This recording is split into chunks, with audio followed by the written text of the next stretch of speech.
Ladies and gentlemen, welcome to Preseason Reports, where we break down the strengths and weaknesses of college football stars heading into the upcoming 2017 season. I am your host, Joseph Potter, and joining me today is Chris Ransom and our longtime friend, Mr. Andrew Kermish. Guys, thanks for coming. Always happy to be here. Now, something that I wasn't sure of, I guess we just found out, is that little elapsed time thing on the right hand screen of the YouTube channel. Was it a negative? So I don't know if I just cut off the entire entrance to the show. So, that's something I'm going to have to watch. And if anybody out there in YouTube land decides to give us a comment and let us know, hey, you cut off the beginning of your podcast, then you know what? It's a lesson learned, and we will thank you profusely for it. Until then, we are here today to look at the Heisman Watch for 2018. And the Heisman Watch for the 2017-2018 season leads us to Louisville as we turn around and we take a look at Lamar Jackson, quarterback for the Louisville Cardinals. Chris, you seem to put a good bit of liking into Mr. Jackson. What do you think of him coming in? Yeah, Lamar Jackson is a very talented quarterback. Has the arm, velocity, zip, very accurate on some throws. Would like to see him become a little bit more consistently accurate. I also like to see him do a better job reading progressions before taking off and running. But at the same time, he's making plays, making good decisions, avoided turnovers versus Texas A&M in the Music City Bowl, but struggled against LSU in last year's bowl game.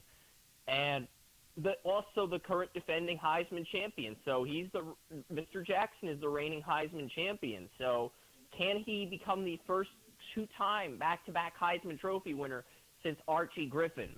That is going to be a big storyline throughout this season. Can he duplicate what he did, or will defenses figure him out? Because a lot of people in the scouting community are kind of divided on him. But at the same time, some of the NFL scouts, the concerns some of the fans have in our scouting college football group, they're not really concerns to NFL teams. So I think Lamar Jackson's probably going to get picked higher than most expect. Yeah, and Kerm, this is something that you really delve into when it comes to the Heisman Trophy race. So, what do you think about Lamar Jackson? What is this upcoming junior looking like when it comes to repeating? Does he have a legitimate shot at this? I think a lot they will depend on how well the other teams that he has to face will play a lot. If they do a poor job in it, he might. If they prove that they're not as good, that might work against him. And also a case of this is being one of the things that's hard for people to duplicate. Defenses are going to be tuned to him more than what they was. Yeah, and that's So true. they so And so they're going to want. He's going to have to play his. Defense are going to play their A game every time against him. yeah, and that's true. And the first game I watched with Lamar Jackson was the Syracuse game. Now, I ended up watching the Syracuse game, and I've gotten through part of the Florida State game, and I've come across a few tidbits. And yes, he is the reigning Heisman Trophy winner. And some of the pros that I've gotten on him thus far are, other than the Heisman win, he has a quick release. He keeps the ball up at a high hold. He's got a three-quarter hold. He usually keeps the ball about his armpit, so I would like it if he kept it around his neck, but his hold is one of the best in college football right now. He keeps it high. He gets a quick delivery. He shows off his arm strength. And those are three big pieces in his game. But the two biggest pieces of his game that I'm seeing are his athleticism, which is easy to see, and his play action game. Oh, geez, he had me a few times. I'm like, why the hell are they showing a handoff in a Lamar Jackson scouting video? And it turned out the cameraman was just following the guy who he thought had the ball, and it turned out Lamar was running on the other side of the field with half the defense looking at the running back. And he did this several times. This wasn't just a one-time thing. This was several times a game. Lamar Jackson, when it comes to play action, is just out of this world. He can put a ball in there, and you'll never know he has it.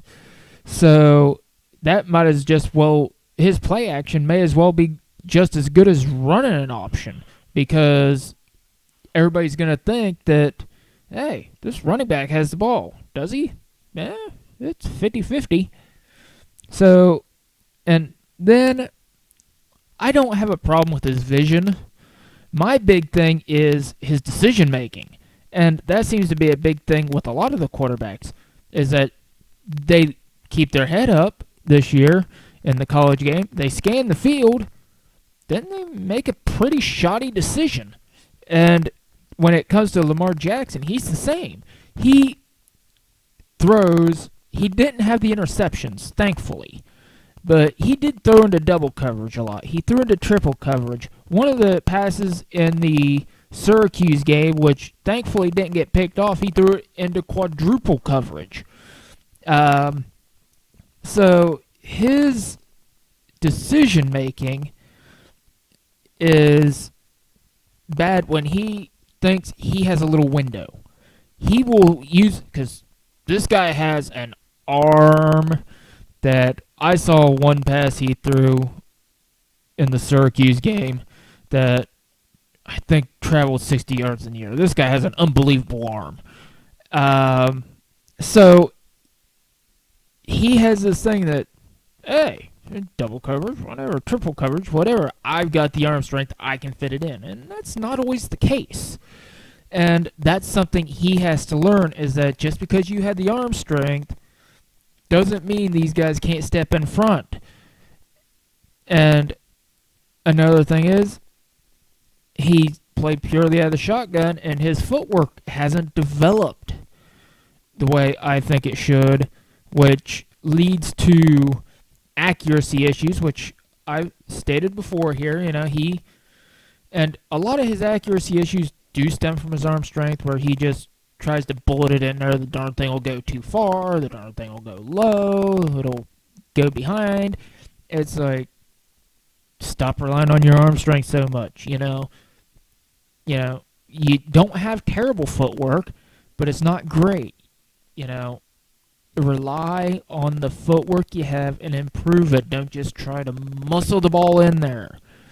And then at the same token, his ball placement, which once again comes down with, he's got great upper body mechanics. It's not because of that. He doesn't have terrible footwork. It's not solely because of that. It's because he tries to smash the ball into places. There could be a wide open receiver, he'll overthrow him because he's throwing it too hard. And you can't rely on arm strength like that. You got good touch, use it.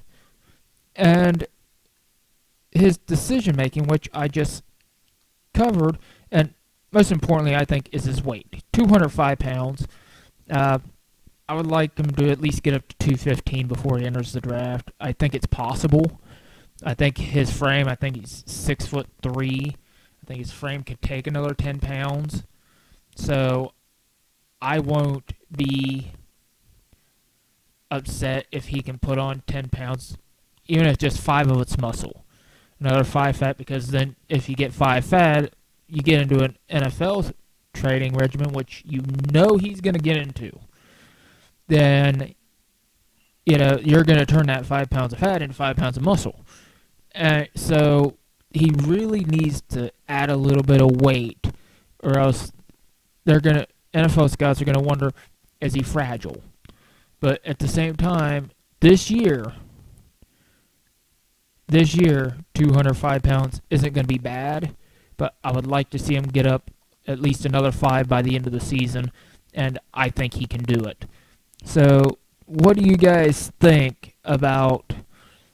We've already touched on his Heisman hopefulness with Kerm, but what do you guys think about this Danton Beach native and what his weight is going to mean throughout the season? Do you think he has a chance to get hurt? As big of an issue as teams are making it to be. You'd like to see him add 5 to 10 pounds of muscle, but as long as he can translate his ability to the NFL, I don't think the size is as big of an issue. Remember, Kirk Cousins is 210 pounds,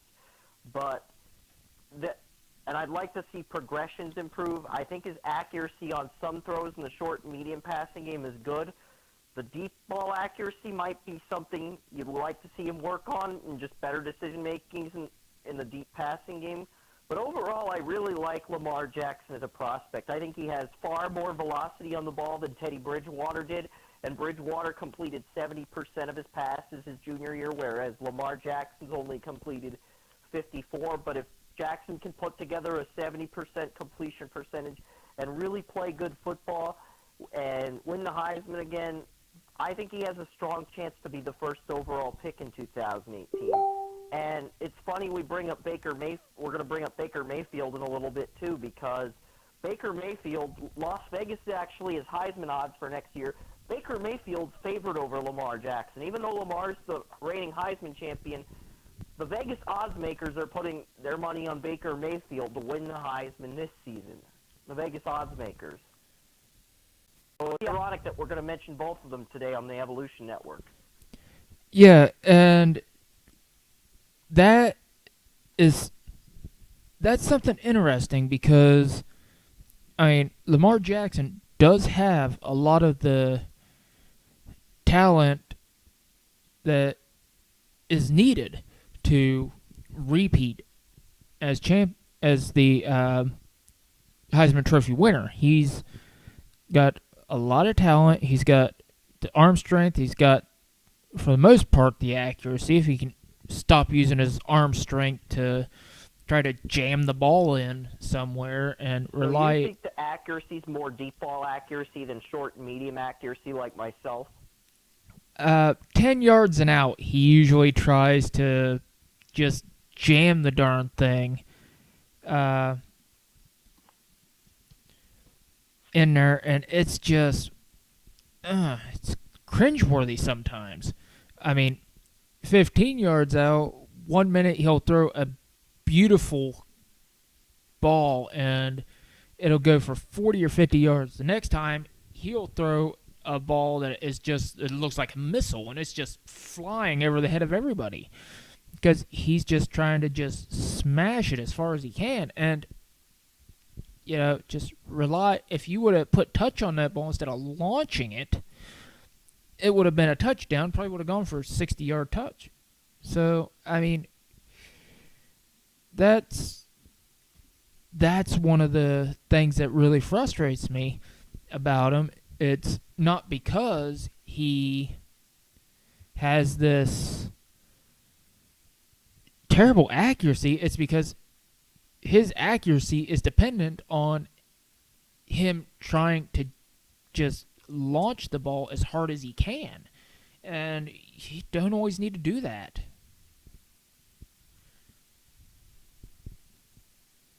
That's a fair point, but I still think outside. I still like this guy better than Rosen and Darnold. I know Rosen had a few turnovers against Texas A&M. That's something Jackson didn't seem to struggle with, but he also went 12 for 26 in that game, and he had throws where he didn't always get the ball to the guy he wanted, and some of his plays, bad plays, were a result of drop passes, which is another thing we need to be looking at.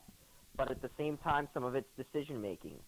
So Yeah, and there's a combination of things Jackson needs to work on, but I think he's a safe bet to get picked in the first round. The last Heisman Trophy winning quarterback that did not get picked in the first round is Troy Smith from 2007 out of Ohio State. Maybe he won't be the first quarterback picked, but I think Jackson's going to get picked in the first round in 2018. yeah, and here are a few stats I want you to look at. Okay, we've got completion percentage. In 2015, it was 54.7. In 2016, it was 56.2. Now, it went up 2% each time. Can he get that up to 60%? That's something you need to look at. Another thing, yards per average. 7.45 in 2015, went up to 8.66 in 2016. Touchdowns went from 12 to 30, while interceptions stayed about the same, from 8 to 9. But you also have to remember, in 2015 to 2016, Louisville lost some really good offensive linemen. And what happened? His sack total went from 26 up to 46, so he was under a lot more pressure than he was, and his stats still improved. So you also had to look at that. His raw QB rating, 76.3 last year, 63.2 the year before, despite the better pressure.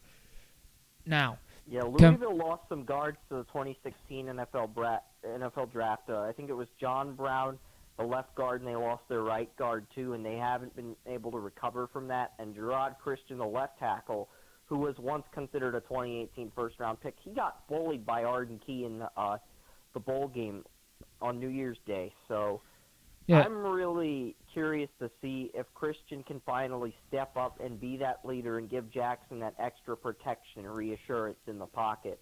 Because if he can, that could make a difference in Lamar Jackson's throws. Yeah, and here's another thing. He only had 4 games under 55% passing. Now, with that said, he also had 4 games of over 60% passing, another game of 58% passing.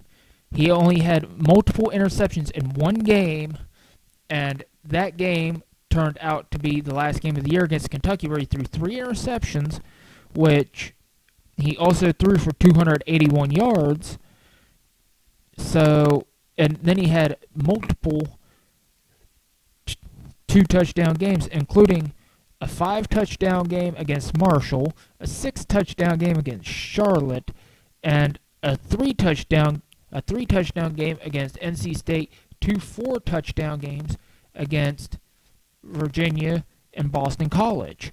So now he didn't do much against LSU, and that's concerning because that was in the Citrus Bowl. He was 12 for 27, 37% passing, and he didn't really get much, but he did rush for 26 times for 33 yards. That's only an average of 1.3 yards per carry. Now, his best rushing games were against teams that were not great rushing, that weren't great against the rush. And the Syracuse, Charlotte, where he had just those 2 teams alone, he had a combined over 300 yards. And that was in the first 2 games of the year. And then Florida State, which was a little more impressive because they had a better run-stopping team.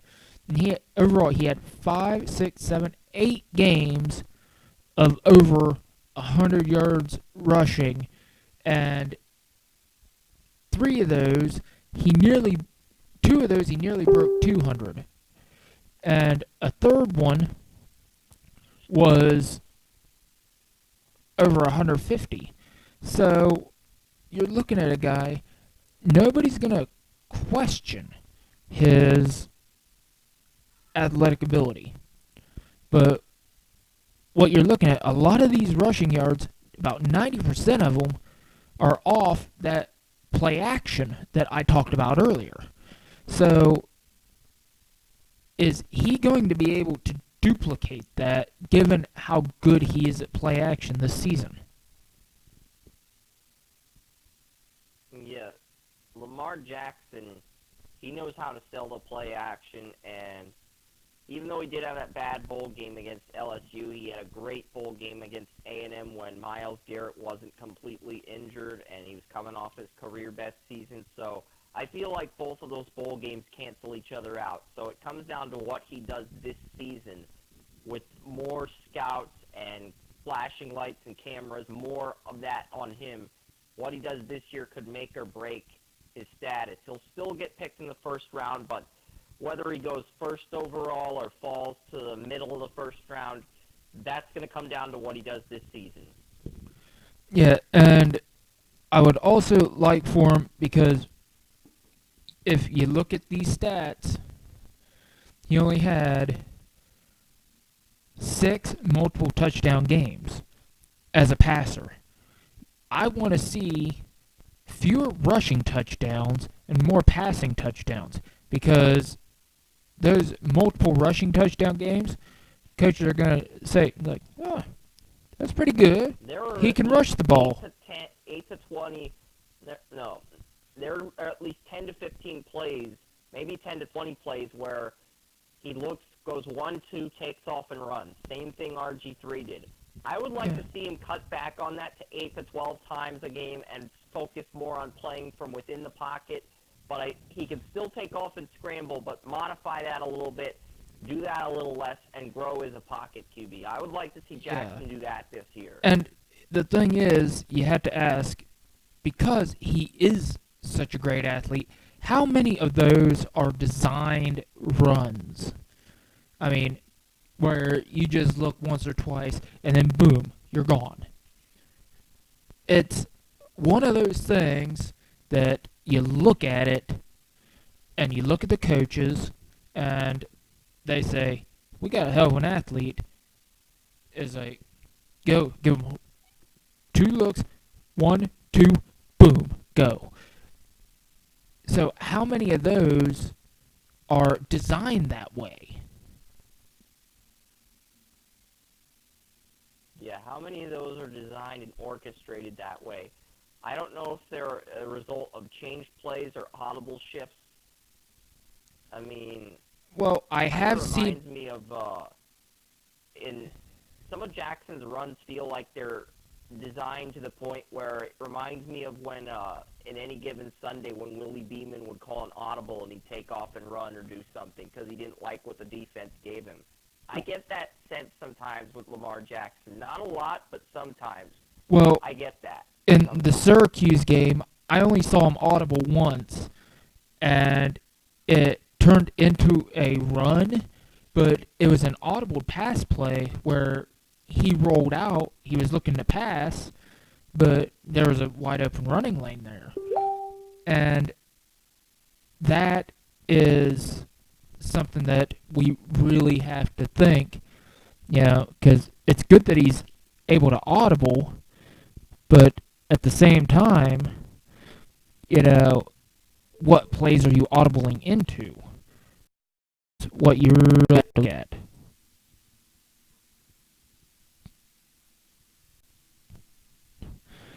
And Shotgun and others under center, so yeah, I feel like he's capable of playing in the NFL. Oh yeah, he's capable of playing in the NFL. My concern is his development, and also his offensive line. I mean, having a poor offensive line is only going to help him. Especially with him throwing for 30 touchdowns and only throwing 9 interceptions. Even even if he forces some balls, only throwing 9 interceptions while getting sacked 46 times and being under pressure the way he is, that's only going to help him, not only his scouts in the draft when he goes out, whether it be this year or next year, 2018, 2019, or his hopes to win another Heisman Trophy in either 2018 or if he comes back, or in 2017, or if he comes back 2018. So, Curb, do you have any final thoughts on Lamar Jackson? No, just like I said earlier, a lot's going to depend on how he progresses in the off season. Because with him just being a junior, he still has a little bit of time to get stronger in the weight room during the off season, and then it's just how he reads defenses, like you said earlier, with him sometimes like him throw into a double or more coverage. If he can fix those mistakes, depending on how they will determine how high he'll go in the draft. Yeah, I agree, Kerman. That was excellent dialogue. I really agree with the points you brought up. So, without further ado, the Las Vegas Heisman Trophy frontrunner, not the reigning champion like Lamar Jackson, but the Vegas frontrunner, Baker Mayfield, the challenger to Mr. Jackson. Yeah, and Baker Mayfield he is my top quarterback right now in this class. He is absolutely amazing when it comes to several things. If you're watching here on YouTube, you can see the slideshow. You just look at the slide of Baker Mayfield, and you can see why I'm so excited about Mayfield in just that one picture. Now, Chris, Kerm, I don't know if one or both of you are watching on YouTube right now, but look at this. His eyes. This is when he was tucking and running out of the pocket. He hasn't tucked the ball yet. His eyes are downfield. He is motioning to receivers to come up with his left hand. His eyes are just, you can see the focus and the determination. He's got his arm bent and ready to just unload the ball at a second's notice. You can tell he's behind the line. You can tell he's ready to go. You can tell he's ready to make a play, and his eyes have never left looking to pass the ball. That is his first intention. And you can tell he's running out of the pocket. He's showing his athleticism on that. And that type of field general work, it is absolutely amazing. That type of awareness. And he is extremely accurate. His throwing motion, he and Lamar Jackson, this is the main reason I have them as the top two quarterbacks in the upcoming draft class right now, if Jackson decides to enter, and the top two front runners for the Heisman Trophy. It's because of their throwing motion. Their mechanics are probably the two best of any top quarterbacks in this class. High holds, and Mayfield has the upper hand in footwork and accuracy. He's got leadership on the field, which the field generalship that I just mentioned. His decision making's better because, let's face it, Mayfield's got a really good arm. He does not have Lamar Jackson's arm. He will never have Lamar Jackson's arm. He knows he can't force things in there. He tries sometimes, unfortunately. But he doesn't have that arm. So even though he makes good decisions, and that's one of his strengths, every now and then you'll see a decision that he makes. It's like, you hear Homer Simpson in the background going, "Don't," because he threw a duck. You knew he made a bad decision. You knew it the moment it left his hand. And so I mean, his when it comes to stuff like that, I mean, he needs to stop making bonehead decisions both on and off the field. Um, his mobility is very good. As I said, he's not Lamar Jackson. He never will be. I'm sorry. He slides.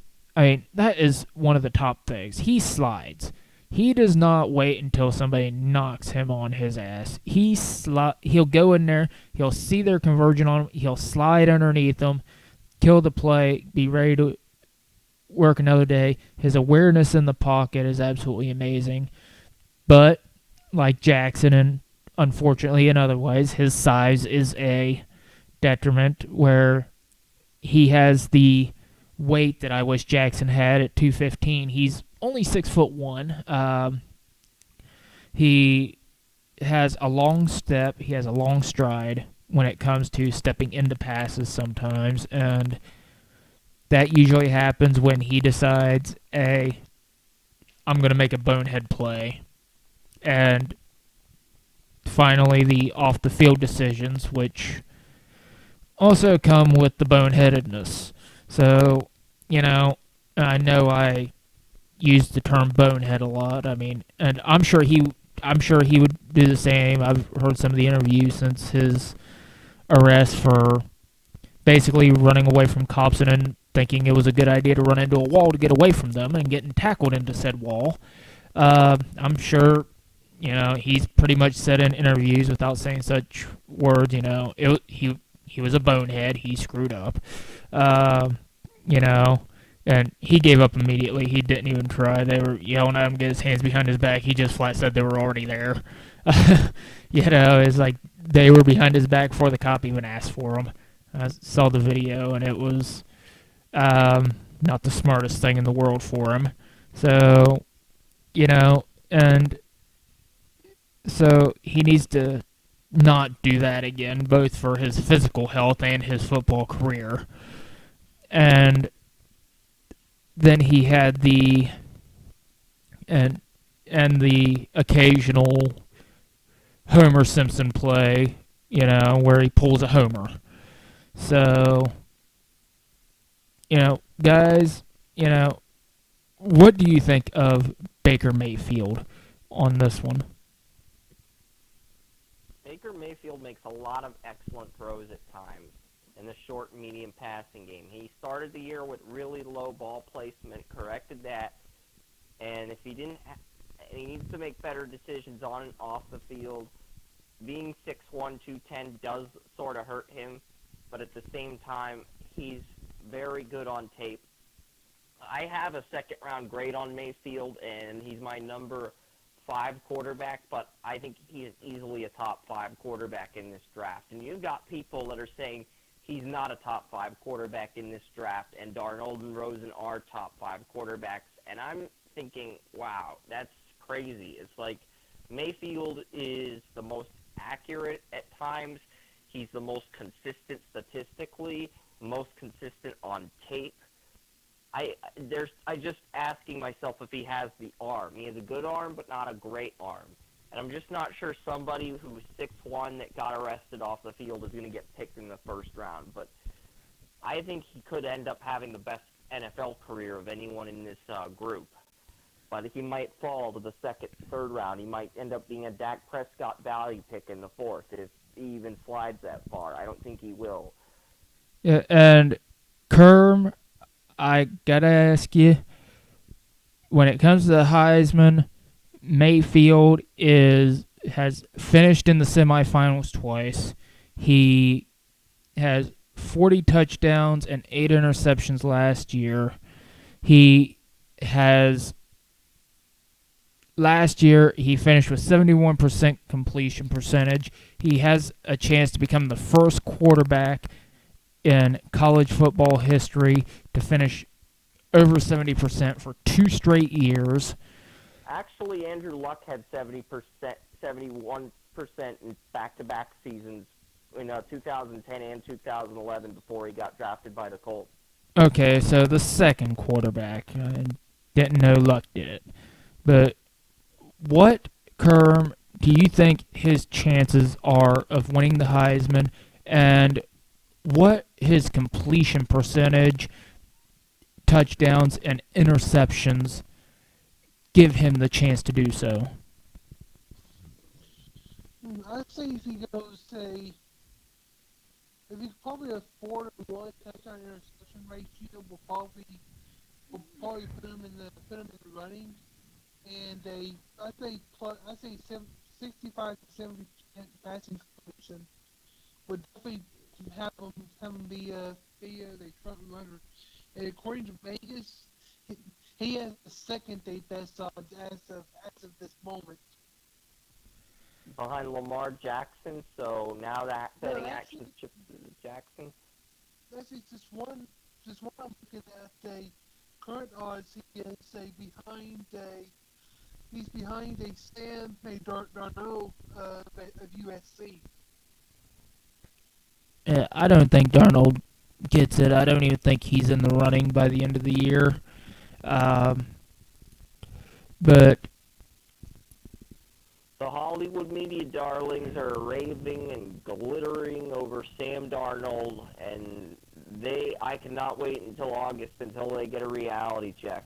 Well, you have to remember they were also all over Cody Kessler 2 years ago, and Kessler, well, he did some great things at USC, especially with all that mess that they had, that dried up as well. But for the sake, hypes up quarterbacks out of California all the time. It's a trickle down Hollywood effect, and I don't care if it's USC, UCLA, California, San Diego State. I don't care where it is in California. The media hypes up guys who play in the state of California all the time. Jimmy Clausen played high school in California, but that's irrelevant. Yeah, the point is the media hypes up guys in California. But it's a Hollywood thing to do. But I do want to bring up, getting this thing back on the rails here, I do want to bring up the 2 losses that Oklahoma suffered, and as the first game of the year against Houston and the third game of the year against Ohio State. Now, I want to bring these stats to life. In Houston, he had a superb game. 2 touchdowns, no interceptions, 72.7 completion percentage, 323 yards, 24 for 33 passing. And then against Ohio State, he went 17 for 32, 226 yards. He only had a 53% passing percentage, and he threw 2 interceptions. And he only had multiple interception games twice, once against Ohio State and the other one against Texas in a win. So the Ohio State and Houston, now they lost to Houston 33-23, and they lost to Ohio State bad at 45-24. And these are performances I believe that he has to avoid in order to win the Heisman this year, because if you look over into the rushing column, these were the 2 games he had the only 2 games of the year he had over 10 rushes. Both of them losses by 10 points or more. And in the Houston game, 13 rushes, -1 yard, long 7. And no, TCU he had 12 rushes, not Ohio State. Against Ohio State, he had 8 rushes for 5 yards with a long of 11. Now, this means a couple of things to me. One, he's losing a lot of yards when he rushes the ball a lot of these times. I want you to circle September 9th, Joey, because Baker Mayfield goes to the Horseshoe on September 9th. He played Ohio State at home on his home field last year. September 9th this season, he goes to the Horseshoe in Ohio State, and it's going to be much louder there than it is in Norman. So the Horseshoe in Ohio State State still has some guys on secondary. Damon Webb, they have a corner who was a nickel corner last year. They did lose a lot on their secondary, but they still have some pieces. So that game in the Horseshoe in Columbus, that is going to be a huge game for his stock. Yeah, and here is something I just want to bring this into perspective about how loud Ohio State is. In the presidential during the presidential Democratic primaries, Bernie Sanders held an event at Ohio State University in the football stadium. They completely filled the football stadium with attendance, both student and people who came from all over the state to get there. It was so loud, they had to quiet the crowd before he could speak. That's how loud that stadium can get. Okay? That's one example. Now, whenever Ohio State has a major home game, it's the same way. It is so loud that you have to, just for a politician to speak, not only for you to hear somebody right next to you, but a guy with a microphone cannot hear over the crowd. How is Baker Mayfield going to be able to go in there with that loud crowd like that, where you can not hear with a microphone, somebody talking with a microphone, and have to tell his guys a play, have to lead as a general in that raucous environment when you're basically going to have to use hand signals for everything? You can't speak, you can't call out to your guys. How is that going to affect his game? Kerm, how do you think a crowd like that, with that type of volume, how do you think that's going to affect his game? With Mayfield, I'm expecting it that much just because he's played in Oklahoma. He's used to playing in front of big crowds, so I don't think it'll affect it that much. Yeah, That's true. They played in the Orange Bowl and they lost that playoff game to Clemson. With them facing Texas every year, they're and him playing in Oklahoma, which is a big football state. I don't see it affecting him that much. yeah, that's true, and you also have to remember he had big games against TCU. Against Texas, he threw for 390 yards on 71%. Baker Mayfield passing. had almost like 400 passing yards against Texas Tech in the game where Mahomes had over 700 yards. Yeah, he had 390 yards. Turnovers. Mayfield did not have a turnover in that game. Yes, he did. He had 2 interceptions. And against Texas Tech, he had 2 interceptions in that game? No, against Texas, he had 2 interceptions. Against Texas Tech. I was talking about the Texas Tech game.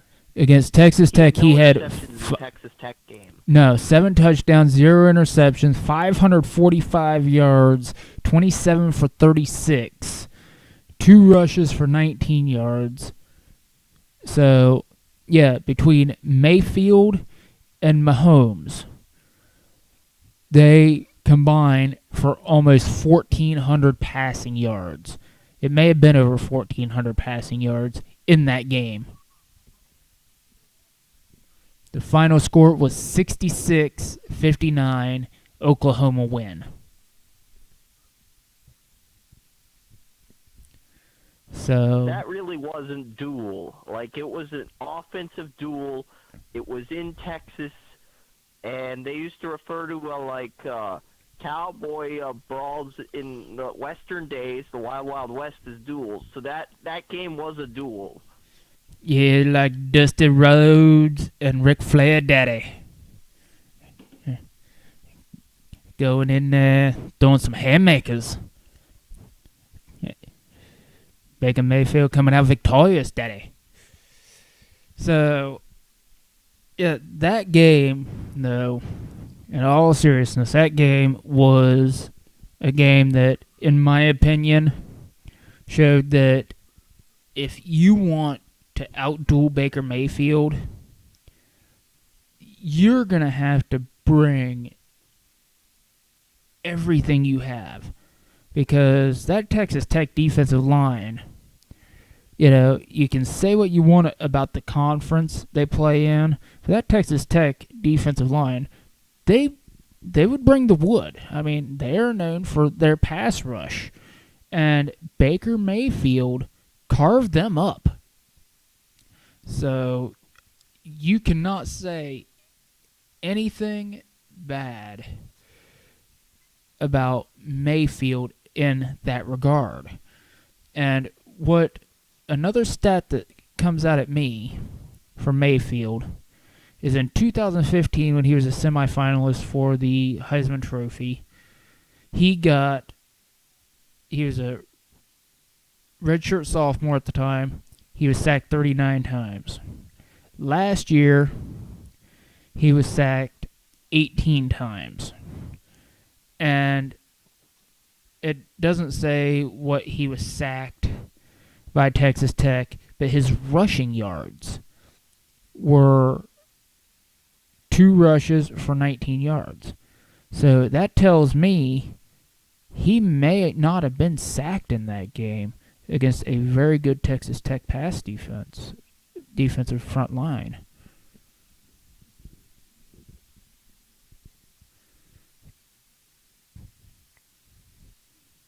Anything from you guys on that? Yeah, I mean, I'm looking at Louisville's schedule, I think, and I'm looking at a Florida State. I think Louisville could lose one game to Florida State and get a New Year's Day Bowl game, maybe a Sugar Bowl or a something, or an Orange Bowl bid. I don't think they'll make the playoff unless they beat Florida State on the road in Tallahassee after whooping them at home last year. And I'm looking at Oklahoma. I see an 11-1 team that loses to Ohio State but can practically win every other game but win their conference outright. And I think the tiebreaker that would get Oklahoma in the playoff in that situation. Yeah, and here's a question for you, Kerm. We're looking at Mayfield was in the Sugar Bowl last year. Then you have Lamar Jackson, who was in the Citrus Bowl last year. Look at these two guys and say which one has the better chance of going to the national championship this year. I say right now, out of the gate, I would give it to Mayfield. I would, but that's just preseason. It's just going off of That's why we call it preseason reports, Kerm. We're just going in the preseason, and we're trying to see what I think guys. Mayfield probably has the better shot.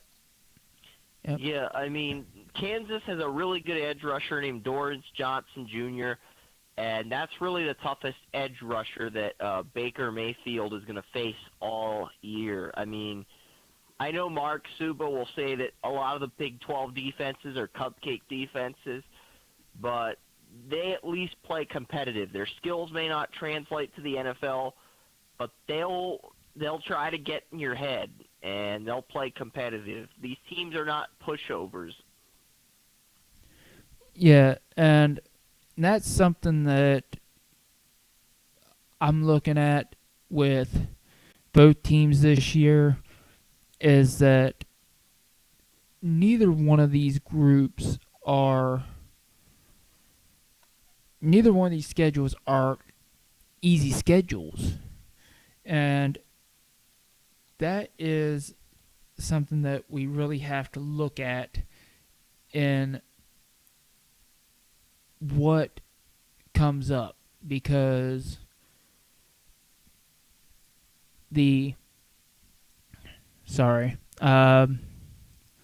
because the Texas Tech schedule is tough, and so is the Louisville schedule, and the chances that both end up in the top 4 this year, with their quarterbacks both looking at the Heisman Trophy is something that you have to look at closely.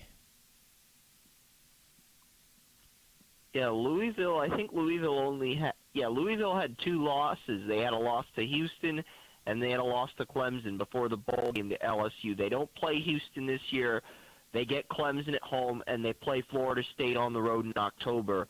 Last year, they beat Florida State the 3rd week of the season at home, and they played Louisville. They played Clemson on the road in October and lost that game. So I think they can beat Clemson this time around because Watson's gone, all those weapons are gone. But Florida State might surprise them this time around because Auden Tate, Tavares McFadden, Derwin James, a lot of players on that secondary who were injured, especially James, they're going to be healthy this time around, and the game's going to be in Tallahassee. And remember, Louisville ran up the score on Florida State last year, so Florida State's going to be looking for payback this time around. Yeah, I don't think that it's going to be that easy for Louisville in that Florida State game. And especially in Tallahassee. yeah, and looking at both the Oklahoma Sooners as well as the Louisville Cardinals, one thing I really have to say is that with this, you're having 2 of the premier quarterbacks in college football, 2 extremely good chances to go to the college football playoffs, and 2 potential Heisman Trophy winners. So, in saying that, for Andrew Kermish and for Chris Ransom, I am Joseph Potter.